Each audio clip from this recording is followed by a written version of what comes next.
Welcome to the Ponca City Monthly Podcast. I'm Andy, your host, and I thank you for joining us. Welcome this week. We are talking, it's our first of the month podcast where we sort of talk with, we bring in Kelsey, we talk about what's going on in this issue. And this month we are special because we've got Robin, who is our advertising director and our associate editor. Robin, how are you doing today? I'm doing great. Thank you. Yay. Kelsey, how are you? I'm great. Excited to get the new April issue out. Because it literally just came out like today. It is hot off the presses. So yep, it'll be on the stands today and it's magazine day. It's magazine day. So this will actually come out like Thursday. Yep. So it'll be out a few days, but it will we'll still be there and still talking about it. So this is our time to sort of recap the issue and give you sort of some behind the scenes insights to what's going on. But first, we want to talk with Robin and find out a little bit about her.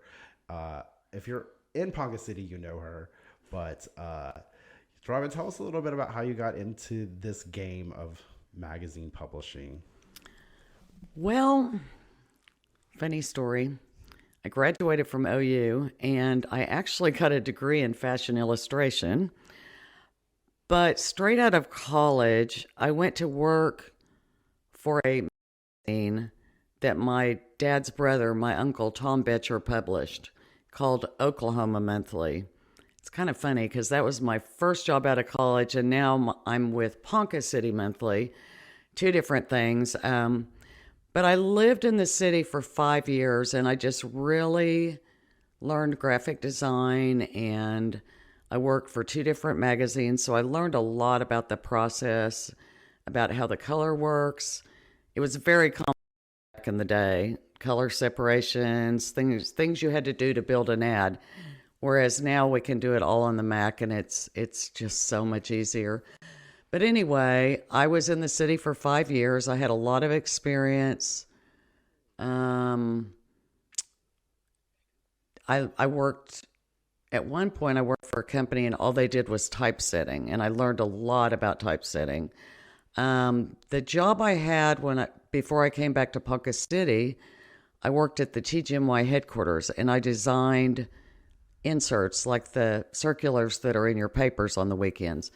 But while I was at TGMY, I found out about a job, at the time it was Conoco, a job in the graphics department. And I was hired and they moved me back to Ponca in 1984. So I've been here since then. I volunteered for severance. They were doing a lot of layoffs, and although I enjoyed my coworkers and everything, it just wasn't creative enough for me. So I left my graphics job at Conoco, and I did a few other things. I actually went to work as a co-manager for a restaurant my father used to own, Bravo's, at 2nd and Cleveland. But I really missed doing the graphic design work. And it's funny looking back on it, but I went to the newspaper and just begged the older man that was doing the hiring, begged for a job forever. Anyway, I finally got hired, and I worked there for almost 30 years. And that's when, before I'd kind of been behind the scenes doing the graphic design, a lot of times I never even met the person I did the work for. But at the newspaper, I called on my clients and I put their ads together, and I dealt, it was full circle thing. And so I had people that became very, very good friends because I'd done their ads, some of them for 30 years almost. But anyway, I retired, and about 5 months later, I needed to go visit with Kelsey on a business matter. She was my email provider at that time once I retired. And in the visit we had in the office, she brought up to me that she was going to start the magazine. And by the end of the conversation, she asked me if I'd want to go to work for her. And I was like, I was still enjoying retirement. I said, I'm going to have to think about it and talk to my husband. So she said, well, I'm going to call you in a month. And she called me in a month, and I I walked out the door and I was like, you're going to be so upset if you don't do it, because it's going to be a hit. This is something Ponca City, I think, will really embrace. And so that was a little over 5 years ago. And I haven't regretted it for a minute. And the best part is, I mean, I know this town. I grew up here, lived here all my life, except for the 4 years at college and 5 years after in Oklahoma City. But I know the graphic design opportunities in this town. There's not that many, and I know of all of them. But first of all, I didn't think I was going back to work. But second of all, I didn't realize how lucky I would be, because I found a job where I was able to go back to all these former clients and reconnect and work with them again. So that's been one of the best parts of the job. A lot of my advertisers in the magazine are people that I've dealt with for years. They're very close friends now. So obviously it was a big benefit. Me starting a magazine from scratch and then actually being able to hire someone who knows all the businesses in Ponca City. And so it just was by sheer chance of the universe that I was hiring, and you weren't really looking for a job, but obviously you saw the opportunity, and it was meant to be. We both feel like it just kind of happened. And I knew your dad. I knew you a little bit, but not very well. But yeah, we just became fast friends, huh? Right. And the crazy thing is, like, through the years, we've figured out, I mean, we agree on things regarding the magazine 99% of the time, as far as design and story ideas and just different things like that. But we're pretty like-minded when it comes to the magazine. Yeah, and similar design styles, similar thought processes, story ideas, all that stuff. Right. It makes for a good work environment. Right. And it's just... yeah, it's been a pleasure. It's just so streamlined compared to what I did before. And right out of the gate, Kelsey handed me a MacBook. And as much as I love my job at the newspaper, in almost 30 years, I did not have the opportunity to work on ads from home. I just didn't have the means to do it. And she handed me this MacBook, and oh yeah, I have, Well, the day we hired you, we were in a little bitty, teeny tiny one-room office. You couldn't have even worked in the office if you wanted to. Right. So, then we eventually moved upstairs to a bigger office, but then COVID hit when we started the magazine, so we were all working from home. Mm-hmm. Then we moved into another bigger office. Yep. So 3 in City Central before Kelsey got this building from my mom. So it's all just serendipity, I think. It is. It's very intricate. Yeah, my dad is very pleased that one of his buildings is housing the two of us and absolutely the rest of the team. But back to the advertising. The one thing I want people to know about the magazine is it's great that it's a free publication. It's available literally everywhere in town, but we could not give it away for free if it weren't for our advertisers. The magazine is supported by advertisers. That helps pays the bills for our staff, a lot of other things, but it also allows us to give the magazine away for free. And the community has really embraced the publication.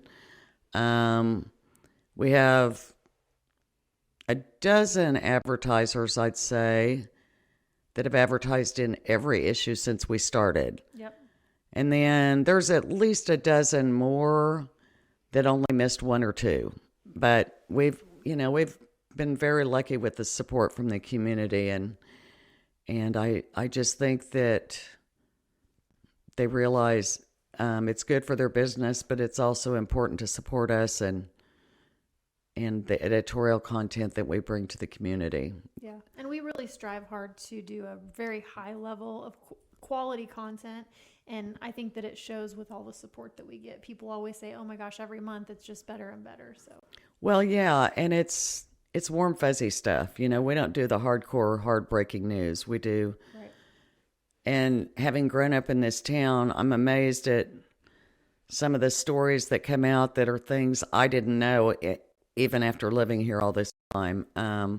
It's getting a little harder to surprise me because we've scratched most of that, but the surface on most of that. But anyway,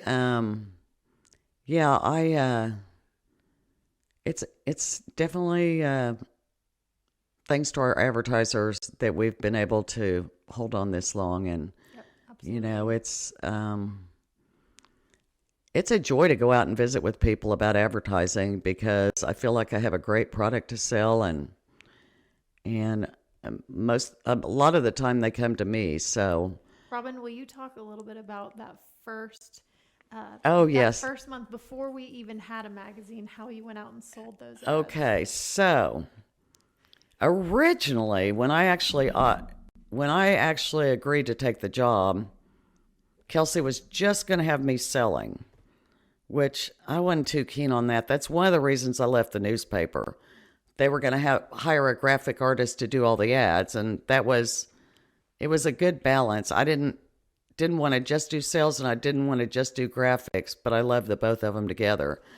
But anyway, I agreed to take the job, and so when I first started selling, obviously I went to the people I knew that had been my clients forever, and I sold a handful, but it was hard because I was selling my reputation in air. I had nothing. And the people that kind of brought the idea to Kelsey published a magazine in More called More Monthly. Our magazine was going to be laid out exactly the same and have the same ad sizes. And Kelsey had some copies of that magazine, and I came back one day and I said, how about if you dummy up some fake covers and we slap them on the front of that, and I take it out so people can really see what I'm selling. And she did that, and it really gained traction, and, things started falling into place. And the other thing that was kind of funny, as Kelsey mentioned, before COVID, on that first issue, I was going up to the office quite a bit and everything. I was new. And Kelsey and another girl that worked for us at the time, they were going to be the ones putting the ads together. Well, I had a lot of ads sold by this time, and only one of them had been done. I was like, Kelsey, I'm really getting kind of nervous about the ads getting done. She got sick. This other girl when I told you I was nervous, she wasn't sick yet. Yeah. But I remember saying, why don't you at least let me do the realtor ads? Because I've done ads for all of them, and they all have different styles. I know what they like. And she said, that's a good idea. So she loaded the programs on my MacBook. And like 2 days later, the other girl that was going to help with the ads got very, very sick. So it ended up, I would say I did about 75% of the ads, and Kelsey did the other 25%. And in less than 6 months, I was doing all the ads. So it all worked out for me.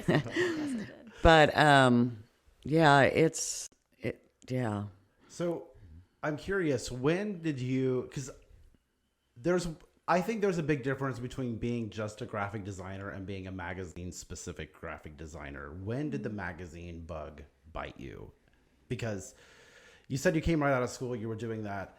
Well, I worked for, like I said, my uncle's magazine, which was a polished, glossy, real high quality magazine. I worked for that.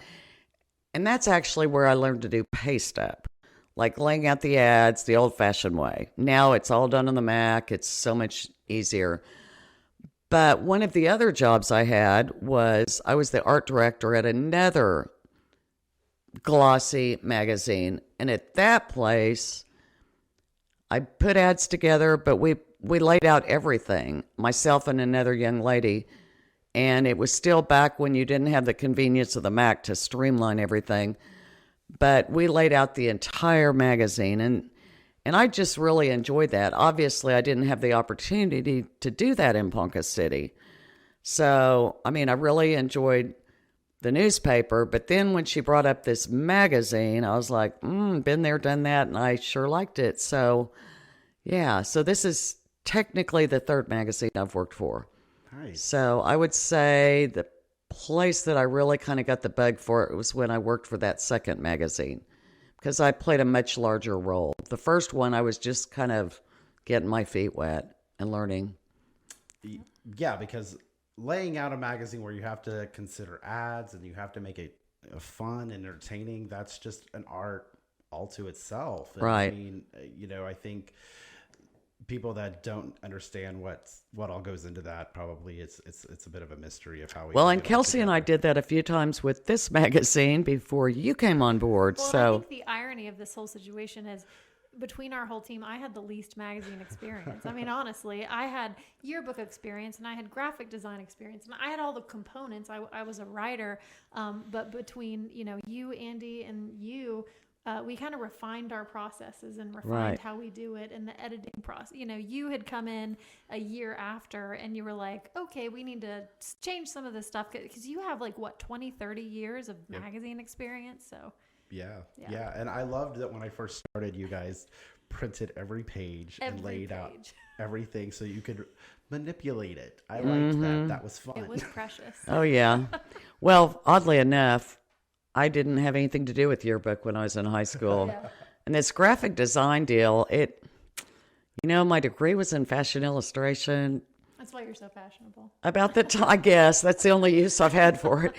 But about the time I graduated was kind of when fashion illustration was becoming a thing of the past.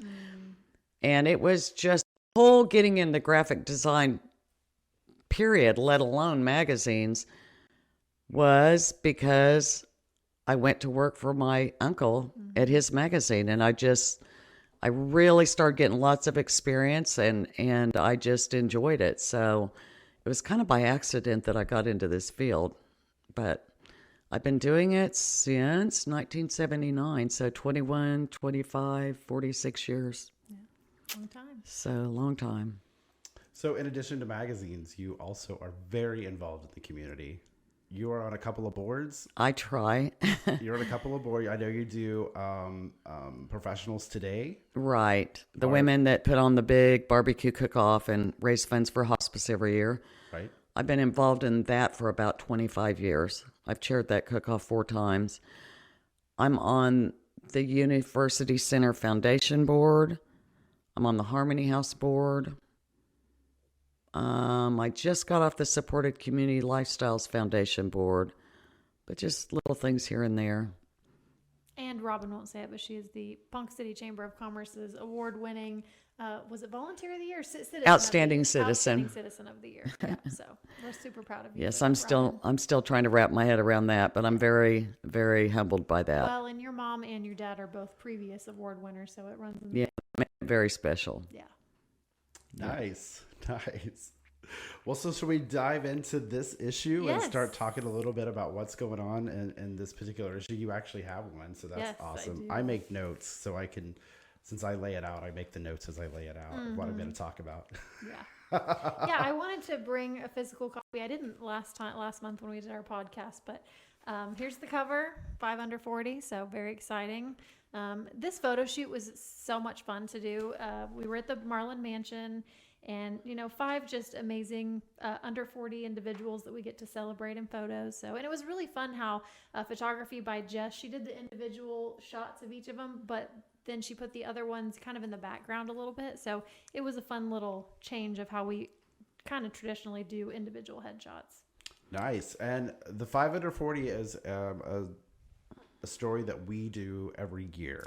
Yes. And we have done that since they started doing that. Yes, their inaugural was in October of 2020, so we did that. They ended up changing kind of the timeline to coincide. It's a Ponca City Main Street program, and it coincides with their National Main Street Award Banquet, which happens in May. And so Ponca City Main Street does their awards in April now. I guess it was March 27th was their awards banquet. So. We all know about it, but 5 under 40, would you clarify for people what that is? Yeah, so Ponca City Main Street, they wanted to create a program to kind of incentivize and celebrate young entrepreneurs or volunteers or just young people in the community to, just reward them for kind of being up and coming leaders, I guess. And so they created this award program.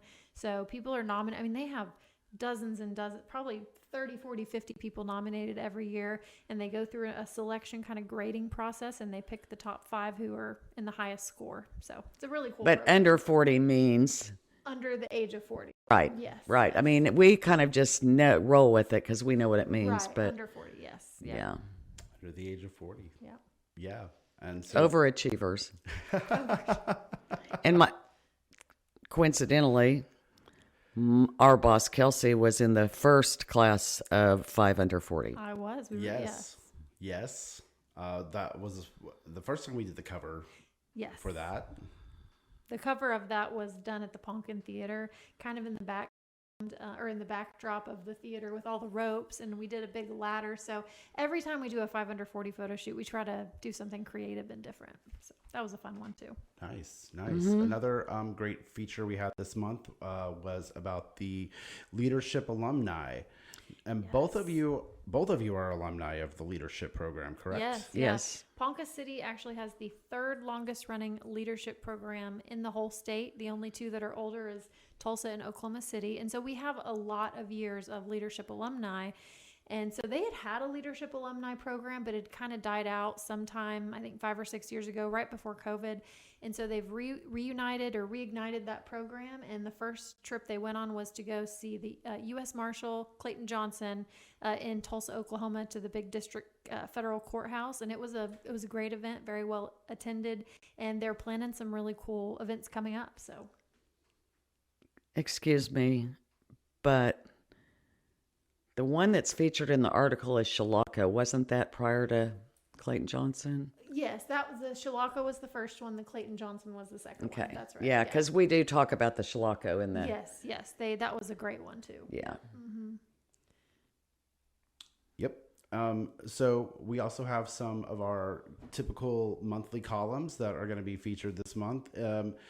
I wanted to talk about Insights on Higher Learning because it's all about the University Center. And like you said, you're on the board there.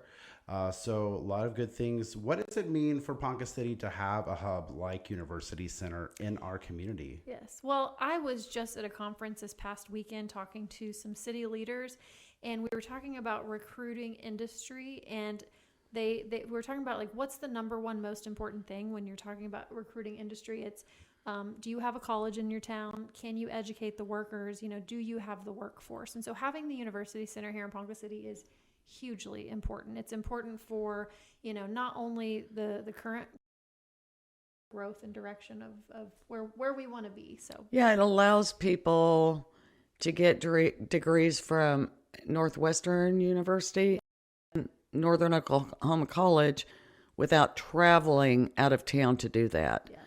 And it also, they do concurrent studies where kids that are in high school can start earning college credits before they graduate. So that's it. Yeah, they've really expanded the concurrent enrollment. So they have all these scholarships available. So if you're a junior or senior in high school here in Ponca City, you can go to school almost for free. It covers a lot of the tuition. I'm actually on the foundation board, not the actual board. Okay. But as part of the foundation, we have just made arrangements just in the last 6 months. If I remember this correctly, we used to pay tuition, but not the books and some other expenses and fees. But we've made it a certain amount, and we're going to try to keep increasing this. But we've made possible through our foundation to pay all the fees for a certain amount of students, quite a number of students. So like I said, that's something, the goal is to just keep raising the number of students we can do that for. Yep. But That's fantastic. Uh-huh. Very cool. So also we've got with the Real Encounters this month. I thought it was fun because it was all about the workplace fridge. I don't know if you guys have ever worked in a large enough facility that has a workplace fridge, but it can get pretty dicey. It can get pretty dicey. Yeah. Mm-hmm. It's always, I would never use the workplace fridge because I didn't trust it. I didn't trust people. I just felt like things just disappear from the workplace fridge. So I thought his column was so hilarious. fridge, we did some brownies that looked like something else. Oh, and we put them in the workplace fridge just to see what would happen. And I thought we were going to get fired. HR did not find it funny. They didn't. Oh, my Lord. So also this month, Sunnyside is going to be all about Earth Day, and they have a special seed swap coming up on April 5th. So that's going to be this Saturday. You can go out there. It's from 2 to 6 at City Central. I believe there's a fee to get in. Yeah, it's a $5 cover for adults, but kids under 12 get in free. Yeah. So, yeah. So I think that'll be a fun event. For them. So one thing I did want to talk about is Food Crush, and that's the Beast Feast. Yes. And you're planning to go to that, right? I am. I got tickets for me and my whole family, and they're going to have all kinds of meat. Like, they're going to have mountain lion. They're going to have all kinds of, like, quail and duck. Just it's really wild exotic kind of wild game. So it's going to be really cool. And Jason Grace is a fantastic chef. Nice. So what is that? What is that for? Do you know? It's for the, I'm going to get this wrong. It's like the DD3X. It's a very rare genetic condition that Jason's niece has, and so they started this foundation to help try to find a cure, and so it's for a really, really great cause. Yeah, his brother Spencer, who is a game warden. Yes. Spencer and his wife, I think, started the foundation. Correct. Yeah. And they're all involved in this big event. Mm-hmm. And it's at the Newkirk Event Center. And we have information in this issue about how you can get tickets and all the great information about that. Yep. Also, I noticed that Well-Be and Surviving to Thriving are both about getting outside and enjoying some springtime. Oh my gosh, we're all just like living our best lives out in the sunshine. It's so wonderful. Except for today when it decided to be freezing cold and I had to wear shoes and socks. What did you think of the wind? Mighty wind we had a few weeks ago. What do I think about it? Well, I have a huge tree that I'm gonna eventually have to call someone to come professionally remove it because it's snapped in half. So that was such an eventful day, and I keep calling it. You remember that windy Friday? And everybody's like, "Yeah, I remember that day." So windy. It was crazy, and we had some damage on buildings downtown. It's sad, but we did. But yeah, we survived. We did. And you were calling me and you were like, do you see any damage? And I'm like, I don't see anything. I literally was just looking out the front window. I didn't walk outside. Just so you know, if there's an emergency and you call me, call Andy. That's the me. Like, I'm just going to do the minimum amount that I have to do. Well, speaking of Beast Feast and speaking of events, I have a surprise announcement that I want to talk about.